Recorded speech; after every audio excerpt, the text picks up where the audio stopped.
Hello everyone, and welcome back to the Grimm Chronicles. The channel name is The Grimm Reader, and my name is Kathy Grimm. And this is going to be episode 24 for 2022 of my weekly reading update. And always a bit of a preamble about my life update. Let's see. I am in Wiesbaden in my hotel room, and my sister's working during the day, so I have been kind of camping out in here a little bit, but it's not like COVID quarantine or anything, but I have been spending a lot of time. I'm getting my full money's worth out of this room, which is nice. Her place is too small, and until recently they both were smokers and I couldn't really stay there anyway. So I'm kind of used to just spending time in a hotel. And it's funny because it is right next to the train station, so it is a different ambiance, so we say, than lovely Neuenheim, but I'm used to it by now. It's just a grittier, in European cities, especially Germany, perhaps the train stations are not usually the nicer parts of town. And but it's fine. It's just a little bit of a grittier area than beautiful Neuenheim was.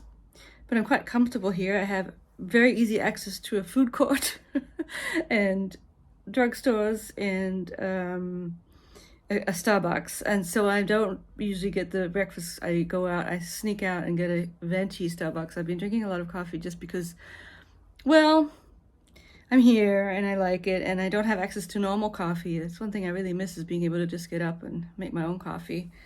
And so, yeah, and it will all be over and I'll be back to being in the middle of nowhere soon, so it's okay. Getting into the reading, I have been able to read a little bit more, but because I'm a painfully slow reader, as we know, that doesn't mean that I've been reading that much, but I've been reading for longer stretches a little bit. A little bit about my new audio book, which is, I did just fall into the next, I'm looking at the screen, the next Malazan Empire book by Erikson. So this long, extremely complex, extremely epic, but also extremely good and well-written fantasy series that I never really have that much to say about because I don't follow the plot.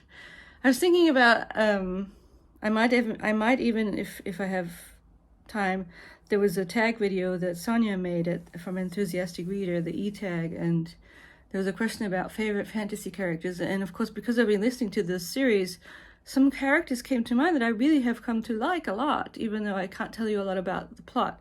But he does do a really good job of characterization. And this one I'm thinking of actually is a comic relief character who's just really well done. His name is Krupper. Kruppe, and he's hilarious. So anyone who knows the series will know about Krupper, and he always talks like this. And anyway, but I'm not doing that tag now. I'm just mentioning because I fell back into the next book, partly because I had listened to Jemison, whose work I thought was interesting and sort of almost experimental in terms of point of view, but I don't think the writing was as strong. And even the world building, if you're, I think a sign of a good world builder or a built world is when you don't mind inconsistencies, or when you kind of, even if they're not that well explained, you just take them, accept them, or they are explained. And I think, I mean, to a certain degree, we do always have to suspend disbelief. But I think a sign of a lesser built world is when the inconsistencies or the gaps or the things we question become a deterrent from enjoying the book. And this was a little bit of the case with the fifth season, because of the whole, wait a minute, we're supposed to feel all these positive feelings towards these people that can wipe out towns just like that.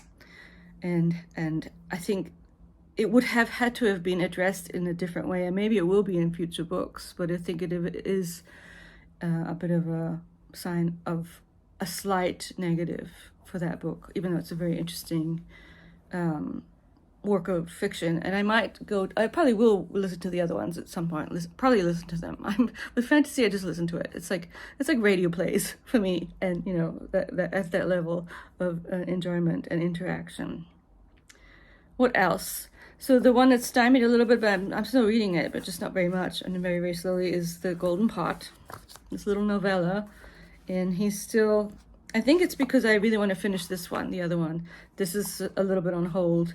Maybe I just should face facts that I am a one book at a time person. I don't know. But I like to have different options. That's why I usually have two on the go, even though one kind of, it's as if it's almost a race for my attention, which one gains my attention. And this one has definitely gained my attention. I'm so glad I got this book, my first Elizabeth Bowen. She's a phenomenally good writer. It really is just the story of these. I'm sort of these days, even in Germany, and thinking of class and how we decide upper middle social strategy, and how people fall into the different categories that we give them, and how that's sort of inaccurate a lot of the times. And these people, to me, read like upper middle, but sort of so middle. But I think they are. They're definitely not like, if I think back to one of my favorite audios from a while back, the Fortnight in September book about the family going on holiday, they were lower middle class, I would say. They were quite sort of restricted in what they could do in terms of their holidays and stuff, where these people seem to not be restricted at all. So that they may even be upper class. That's not the point. So what makes this little book called Friends and Relations so great? It really is focuses on these two sisters who could both get married, and there's sort of the difficulties come with the parents of the spouses, because stuff has happened that I won't get into for spoilery reasons. You just kind of, if you'll read it, you'll figure it out pretty. And both of the parents are a little bit eccentric, especially the female one, the mother of one of the husbands. That's right. And so it really is just describing these people and their characters in a really interesting way, but it doesn't give you a lot of it. It sort of comes out in strange little asides and descriptions about, and it's very internal. You don't get a lot of, she does sort of describe if they're tall or short or dark or fair, but that's about it. It's all just in terms of their dispositions and their attitudes towards life. And I really love that stuff. I really, really love sort of internalized descriptions of people. And also sort of how they interact with each other is so interesting too. I was just reading one example that I can talk to you a little bit about. There are other characters in the work, and sometimes they're interesting too, how they react to the main characters or their relationships to the main characters. And there was one scene recently, of course now I can't find it. Sorry, I should be looking at the camera more. You always see me looking down too much. That's not very pretty. It's not very, it's not over here, are we? I should look at the camera. There was a scene where one of the sort of lesser characters is looking at one of the main female characters and sort of taking her in, and her gestures vis-a-vis this other person in the scene. Sorry, I'm being vague here. And he's sort of discerning how she moves her hands in a certain way. And then it says here, so intimate she could have been. In proximity to the beloved one, to the beloved, one caresses the chair. In speaking or not speaking, the curtain, or else the grass, the tree trunk, glad of texture that electrifies curiously to the touch. What passed under her fingers now? And that's a really interesting sort of almost synesthetic connection between emotions or things you're feeling and actually touching objects in your environment. I just think it's cool.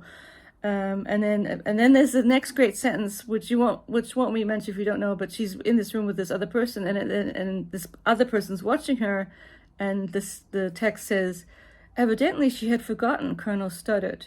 So he's watching this woman kind of contemplating on her own, and he can tell, this other character, Lewis, can tell that she's forgotten about the other person in the room, which is already indicative of how Janet is.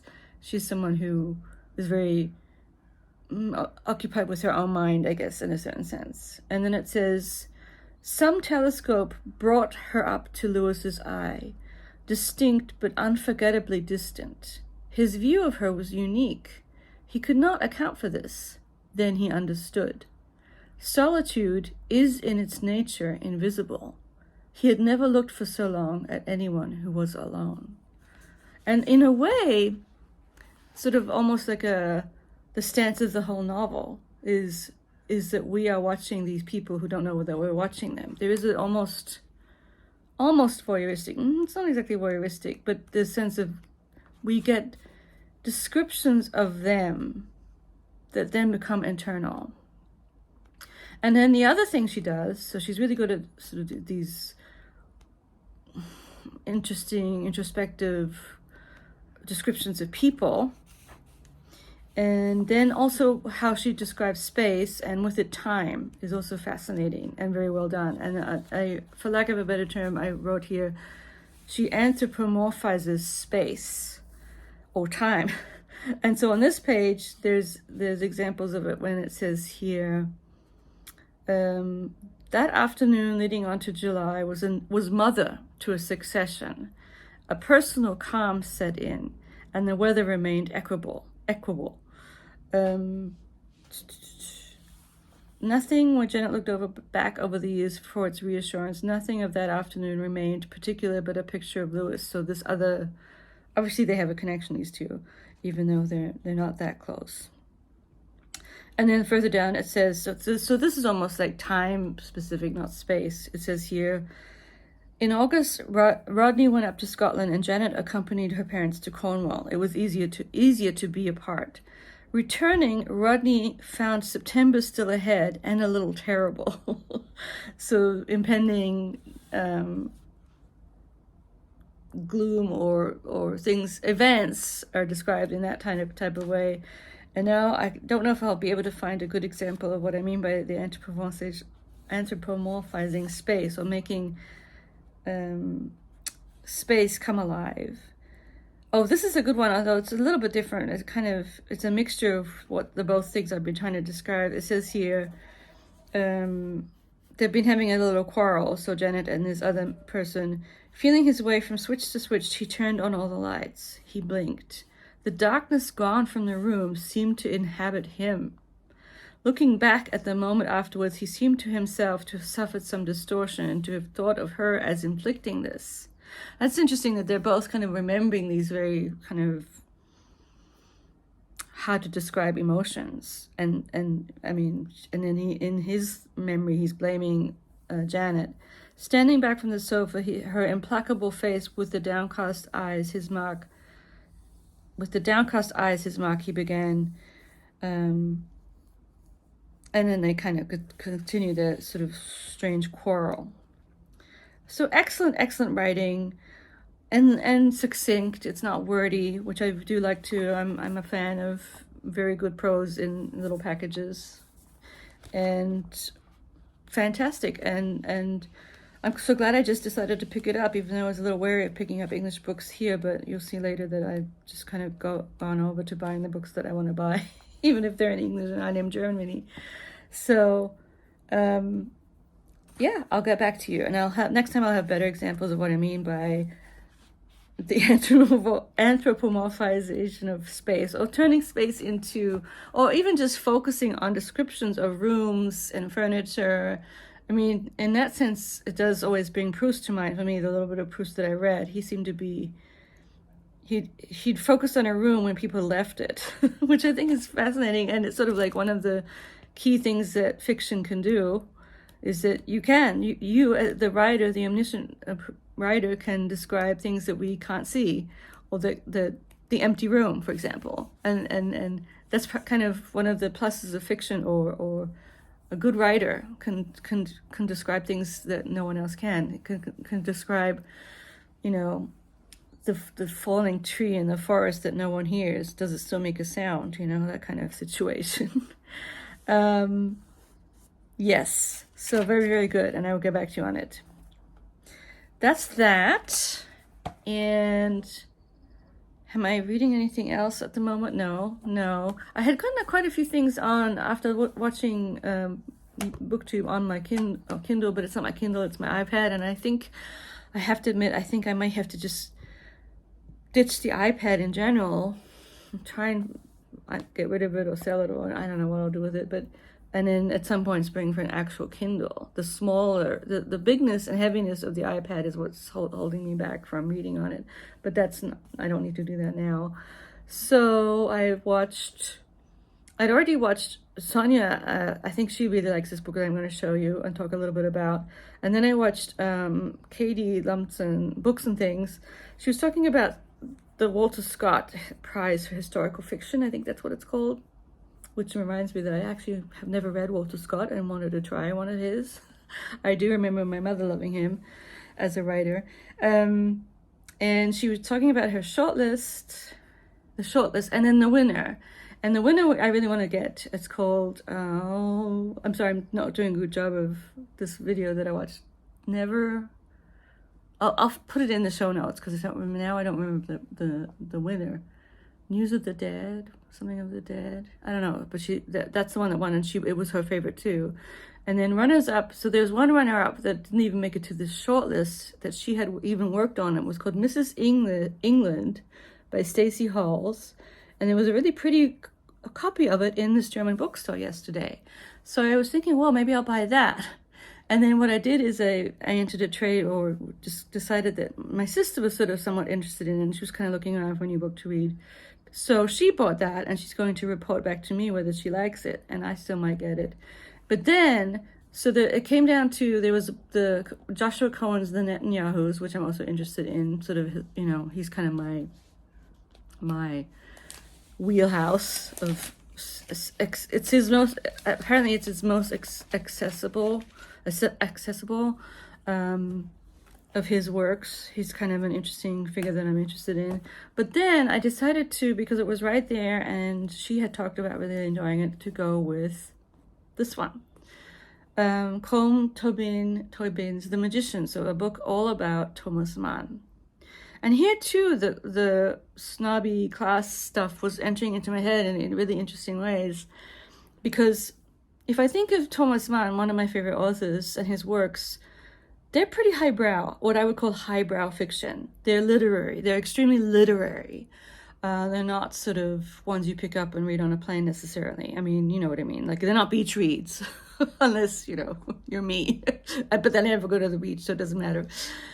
But what's interesting, and when I think more about what I know of his life, he himself was extremely bourgeois. I mean, it's as if when it comes to how people live their lives, it's different from the art they produce, I guess is what I'm trying to say. But then a lot of this time and figures he focuses on are also very bourgeois. If you think of the Buddenbrooks, it's the decline of a well-off family, so it's a descent. It's been a while since I read that one. Magic Mountain is sort of upper bourgeois, but they're all really about. They're not really about intelligentsia. The intellectuals come in as minor characters, or, I mean, Magic Mountain have those two that are always bickering. I mean, Dr. Faustus is a sort of interesting case, because that's about a composer. So that's probably the closest to him writing about upper highbrow people who, but then even then, a lot of the table scenes and dinner talk is all just sort of non-highbrow people. And even he himself was so bourgeois. There's a lovely Twitter feed that is just little quotes from his diaries. And every time they quote something, I'm like, Thomas, we're soulmates. It's things like, upset stomach issues and the chore that getting up and having to get ready for the day is, getting dressed and taking a shower, and how he's tired after he's done that. I'm like, yes, I'm right with you, Thomas. That's me too. And so I love Thomas Mann as a person too. But this distinction between his art considered highbrow, but he himself being a pretty bourgeois guy. And so this is where the snobby thing comes in. I have never read a Tóibín, and to me, maybe I'm wrong. This book seems rather middlebrow to me. I wouldn't really. This is not the Magic Mountain itself. It's a book about Thomas Mann, but maybe I'm wrong. And I'm not saying it matters. But I'm sort of just wondering about that whole thing. And so the way I thought I would approach reading this book is to pretend it's just a book about some fictional writer, and kind of set aside anything I know about Thomas Mann. and see if I like it on its own terms. That's what I'm going to try and do. You know, being a bit of a Thomas Mann fangirl, which right there is a style contradiction. Fangirling of a Thomas Mann makes it a little bit. I have it's trepidatious. I'm sort of unsure whether I will really be able to connect with this work. But I'm going to give it a go and do my best to like it and enjoy it and just read it on its own terms. And we'll just have to see. Yeah. But I know he's a beloved writer, you know, and maybe I'm wrong. Maybe he is considered highbrow, but I guess what is highbrow? This is so hard to decide. It's sort of experimental, you know, Joyce, Woolf, and sort of, and then even people like Bowen are maybe a little bit not. James. I mean, this is very, very canonical stuff. I know. I'm getting into culture wars in terms of that. And of course, Woolf wrote about the middle brow in a kind of snobby way that she could sometimes take on. Even though she was a feminist, she was also a bit of a snob, don't we know? So yeah, I'm gonna give it a go. Wish me luck, and I will report back. I kind of want to finish the order of reading. I want to finish this so I can get this started for the plane. But you know, I might just start it anyway. We'll see how things go, and I will at some point finish this. I mean, in a certain sense, maybe in the German culture connection, the highbrow is bougie. You know, they had this term, the Bildungsbürgertum. So the middle class people who are well educated. Bildung is education of a certain sort, and then Bürgertum is the bourgeois. So, and they seem to be a little bit aside from the true creatives or the true intellectuals. I don't know. It's messy. There's a lot of blurred lines there, and it's maybe so messy as to not make it worthwhile even thinking about anymore. I don't know. Well, that's it for today, and I will see you next week. I might do another Germany vlog. I might do a travel vlog back, although I don't know if that's so interesting. Plus, I might be a little bit too anxious because I'm always anxious about, I want to get home, and you know, that stuff might happen. So I probably won't do a travel vlog back, but maybe I'll do one more day in Germany. We'll see. Thank you all for watching and for commenting. I love you all. This is a great community, and I'll see you soon. Auf Wiedersehen. Bye-bye.